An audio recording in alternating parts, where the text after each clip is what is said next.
Hi, my name is Jen Eskridge, and I'm a long-arm quilter and machine quilter. I have authored the book Free Motion Framework because when I started my journey into machine quilting, I wanted to practice a bunch of quilting styles, so I developed a method to let me practice fills while accidentally creating a whole cloth quilt.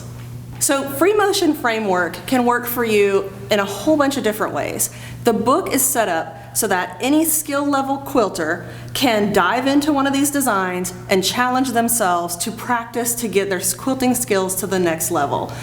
So this is how it works. In the book, there are 10 linear designs, and they're covered with lines. Sometimes the lines may look a little overwhelming, but that's okay. There's a method for that. Just know that there are 10 linear designs to choose from. So today I'm going to illustrate kind of how you can use the ginkgo design, the linear design in the book, which is the quilt pictured behind me, and I'll show you the process how the quilter got to this stage. And actually I quilted this one, though in the book I worked with 17 quilters to showcase a different interpretation of the design. Each linear design chapter in the book has 4 different quilt concept interpretations by different quilters so that you can use it as a reference and see from a skill level standpoint, this is very difficult, this is very easy, and also a creative standpoint, how can I use these lines to challenge myself? So I'd like to show you the ginkgo chapter. This is the linear design complete here, and then this is the quadrant. Each quadrant will be traced on a 40-inch square of fabric to give you the whole design. That's right, it's only 40 inches, so it's a minimal financial investment if you're going to practice your machine quilting. And then also, it's a small wall hanging that would probably take like a weekend commitment. So you can definitely try this in a short amount of time. But what you'll do is, using the link in the book, print off the ginkgo quadrant to trace onto your fabric, or you can CNT Publishing has set up these great pattern templates in the pattern pack, which include all 10 designs in 3 different sizes. So you can use it on a block, you can use it on a 15-inch block, a 12-inch, a 15, and the 40-inch finished design.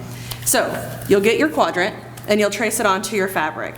For demonstration purposes and traveling teaching purposes, I have traced the quadrant 4 times to create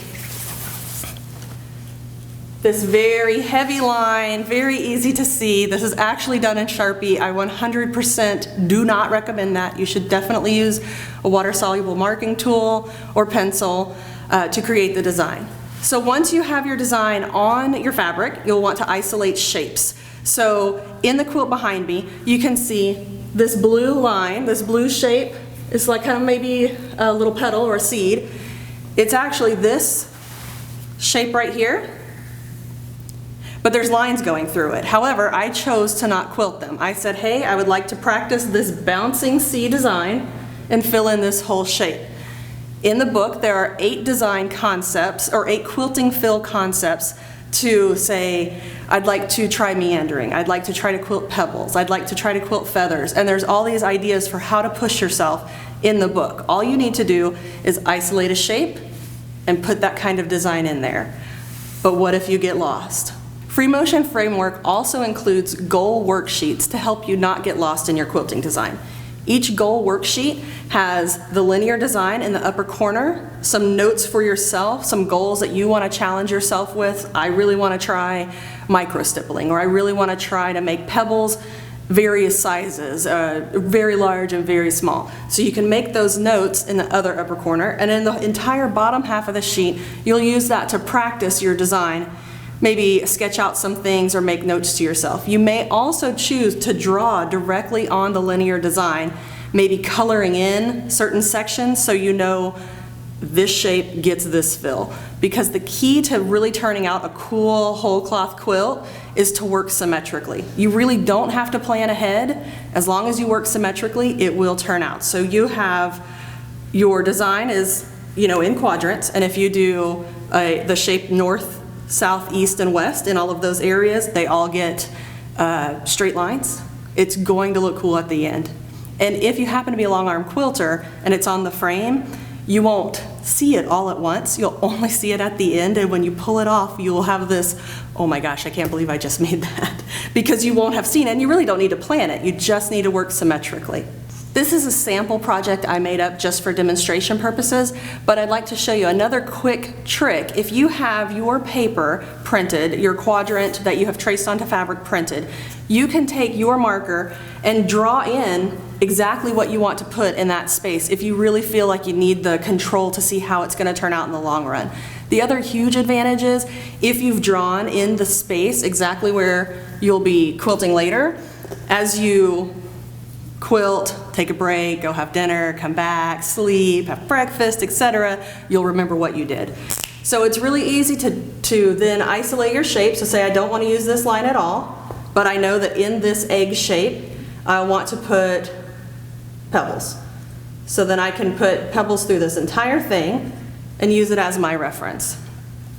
The other cool thing about working a little bit in advance or working on paper as a reference is you can really say, how challenging do I want to make this project?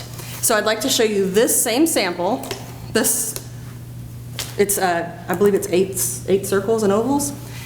If you'd like to go easy, I've only used the 4 main circles, right? I've eliminated all the other lines, and I've only done 2 fills, straight lines and meander. No problem. Pretty easy, very quick. This is a 15-inch block, which is an option, a printable download option included in the book. But say, okay, I did this well, I'm feeling confident, I want to try a little bit harder one. Using the exact same design, I can now have a couple more shapes. So you can see this shape here is highlighted, this not quite square is highlighted, and I filled it with 3 different fills: pebbles, meandering, and this wishbone style. As well as I also wanted to practice echoing around my design. Okay, no problem. What if I want to push myself a little harder? Remember, this is only the same design. I have isolated lots of shapes. I have filled many fills. I have echoed things. I did cross-hatching, which scared me because I hadn't really done it. But even as a quilter who's quilted for a while, I can still pull out any linear design and challenge myself, and it will look totally different and be totally next level than the one I did maybe a month ago. It's really a fantastic book for your quilting journey.